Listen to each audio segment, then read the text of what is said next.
একজন নারীর জন্য সবচেয়ে ভয়ঙ্কর অনুভূতিগুলোর একটি হলো সেই মুহূর্তটা যখন সে তার ভালোবাসার মানুষকে তার প্রতিদিনের কষ্টের কথা বলতে চায়, তার আচরণ নিয়ে কথা বলতে চায়, যা তাকে প্রতিনিয়ত ব্যথা দেয়।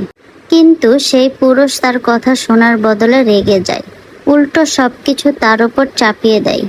এই অনুভূতিটা খুব গভীরভাবে কেটে যায়। একসাথে হতাশা, দুঃখ আর মানসিক অবহেলার এক অদৃশ্য ছুরিকাঘাত। একজন নারী যখন মুখ খুলে কিছু বলতে চায়, সে ঝগড়া করার জন্য নয়, আক্রমণ করার জন্যও নয়। সে বলে কারণ সে ভালোবাসে, সে চায় সম্পর্কটা ঠিক থাকুক, ভালো হোক।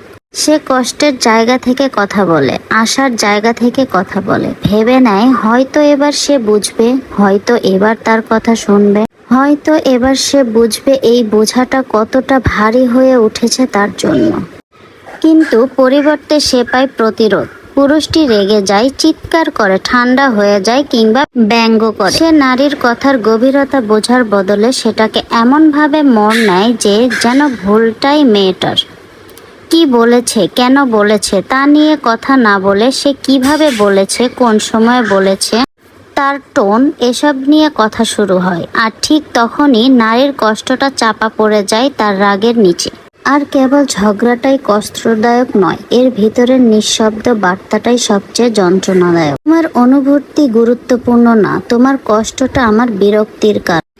আর সবচেয়ে ভয়ঙ্কর দিকটা হলো, বারবার এমন হলে একজন নারী নিজেকেই প্রশ্ন করতে শুরু করে, হয়তো আমি সত্যিই খুব সেনসিটিভ, হয়তো ব্যাপারটা এমন কিছু নয়, হয়তো আমারই ভুল। কিন্তু তার হৃদয়ের গভীরে সে জানে না, এটা এমন কিছু নয়। সে জানে ভালোবাসা, শ্রদ্ধা আর সহমর্মিতা কেমন অনুভব হওয়ার কথা, আর এটা সেটা নয়। একজন নারী যখন তার কষ্ট নিয়ে কারো কাছে আসে, সেটা এক ধরনের উপহার।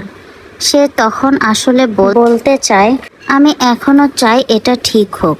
এটা একটা সুযোগ, সংযোগের, বোঝাপড়ার, ঘনিষ্ঠতা গড়ে তোলার। কিন্তু যখন সেই মুহূর্তটা রাগ বা দোষারোপ দিয়ে প্রতিহত করা হয়, তখন সে আরো দূরে সরে যায়।